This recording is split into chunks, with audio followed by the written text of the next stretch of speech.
If true, this is sickening for the Toronto Maple Leafs as following what has been a crazy 24 hours for the team. Rumors surrounding Mitch Marner leaving are starting to pick up, but there has been one rumor that is circulating that is way worse than everybody initially thought and has fans completely turning on Mitch Marner more than they already have, which we didn't think was possible. To break down that rumor and discuss how it's sickening if this is true. We're also going to break down some other reports, including one from Chris Johnson that is very interesting surrounding the Leafs' future and particularly as it pertains to Mitch Marner, as well as some other things and interesting notes surrounding the Leafs. So a ton to go over today. But before we get to it, we're less than 500 subscribers away from 20,000. That is our big goal. So if you want to help us towards that goal, make sure to hit that subscribe button. Your guys' support has been unbelievable. So thank you guys for that. There's a lot to go over today. Obviously, we are now, a couple days removed. It's the morning now. We're talking about Mitch Marner once again. And there was a rumor that surfaced late last night that is a little bit, I guess, mind-boggling is probably the word to use. We also have some other firm reports from Chris Johnson here. But let's start with this. Now, as we said in the intro, take it with a grain of salt here. But you see here from Willison Relander. Now, if you're unfamiliar with him, he's around the Twitter spaces. He talks about the Leafs. Whether or not he has sources is what it is. But this is what he tweeted. It gained a lot of traction, so we're going to talk about it. But again, you can make your own judgments based off this. Met a guy through mutual friends. One of his patients is Marner's cousin, who said Marner decided months ago he's gone, and things soured last year versus Boston when he took blame for the loss while playing more hurt than the team let on. And you can see people responding saying this makes the Rantanen thing even more infuriating. Of course, he's talking about basically this guy's a friend who's a physiotherapist, and one of the patients is his friend, and all these different things. Take it with a grain of salt. It sounds a little crazy, but it actually doesn't sound that crazy at the same time. And this is something that could definitely be true. And it kind of lends to the fact, and we'll dive into the actual report from Chris Johnson here in a minute that kind of coincides with this. If this is true, it's kind of sad that he didn't, accept the trade regarding Mikko Rantanen, but also just that he was 1 foot out the door ever since the end of last season against Boston when he was apparently dealing with an injury and was, I guess, upsetting fans out there.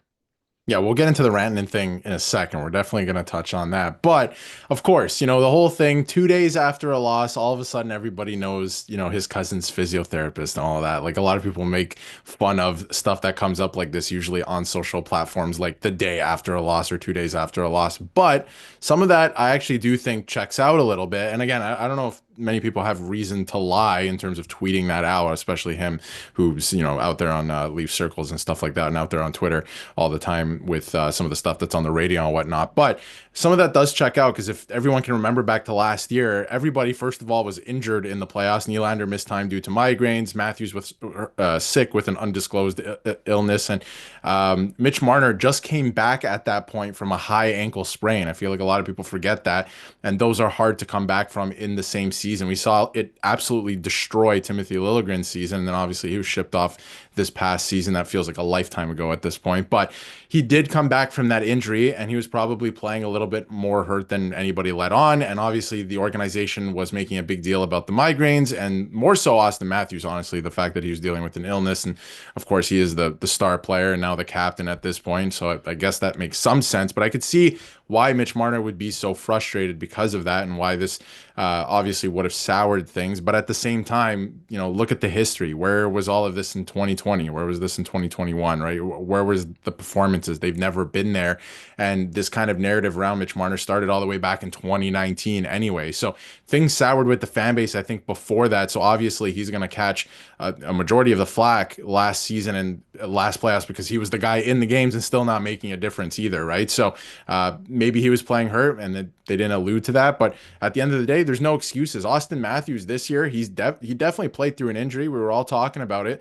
But at the end of the day, he's not making any excuses for it. I wish he took more accountability as the captain of this team, that's for sure. But he's not coming out and saying, I had a broken hand, that's why we lost, all of that. They haven't gotten to that yet. And it doesn't sound like it's going to come out. So,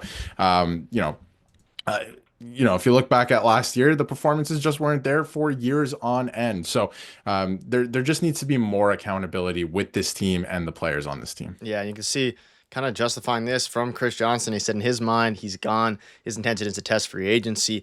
If you asked him today, which, makes sense at this point, but that's another report now. And this is, of course, from Chris Johnson himself, the most valuable report. So you pair that with the rumor that's going around. It's worse than we thought as if he knew he was going to leave, but also at the same time, the Rantanen thing, which again, I don't blame Mitch Marner for not accepting that trade if he didn't want to move on. He's having a family, all these different things. But at the same time, Mikko Rantanen, I mean, if the Leafs had Mikko Rantanen, who knows where this team would have went? There's been some rumblings about, and Elliot Friedman came out, I believe, yesterday, or whatever it was, talking about how they offered Nyes for Mikko Rantanen, and or I guess that was requested rather than the Leafs didn't offer that and they declined it.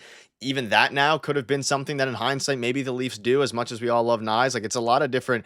This is a huge trade deadline, and the unfortunate reality is, you could argue that they ended up overpaying for who they got, especially now that they didn't win. And you can see here, we know how much and how incensed fans were about Mitch Marner late last night in Game 7 with minutes remaining. A fan threw beer along with lots of jerseys. One of the jerseys nearly got in Mitch Marner's way. I couldn't think of a worse way for this era to come to an end.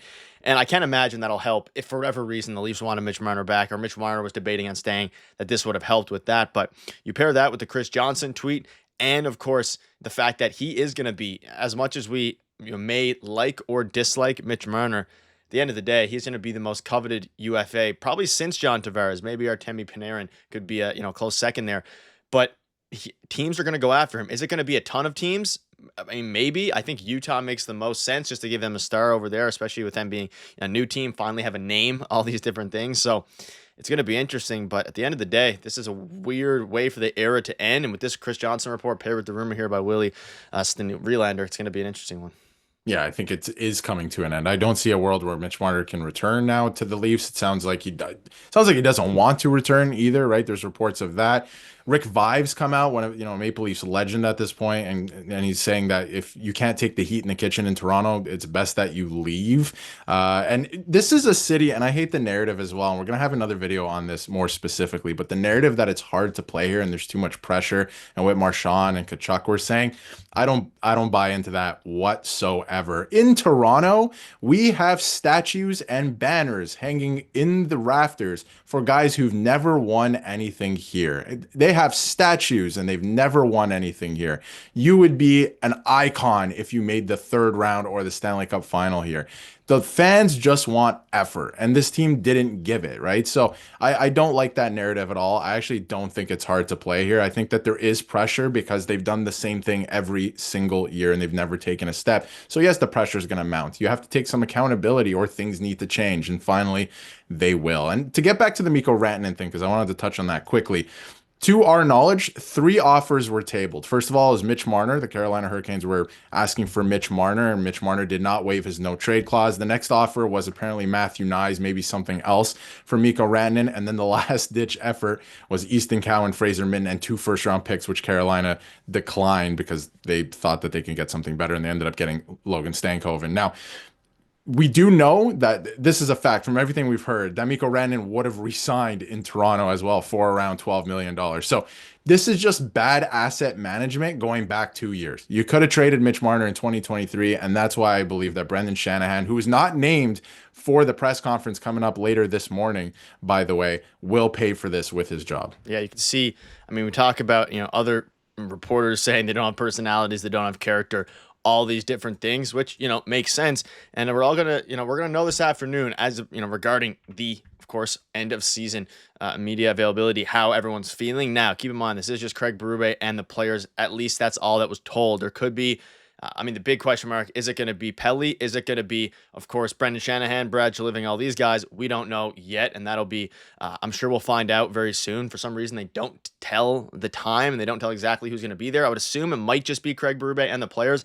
Even if that's the case, it's going to be interesting to hear from Austin Matthews, from Mitch Marner, and from Craig Berube himself, and hopefully we hear from the GM as well. If not, we'll hear from him at some point here on, and maybe they don't show up today, later this afternoon, because Shanahan might be on the way out, and they're going to delay that a little bit. A ton of different things going on, but let us know all your thoughts on this rumor. Do you buy it?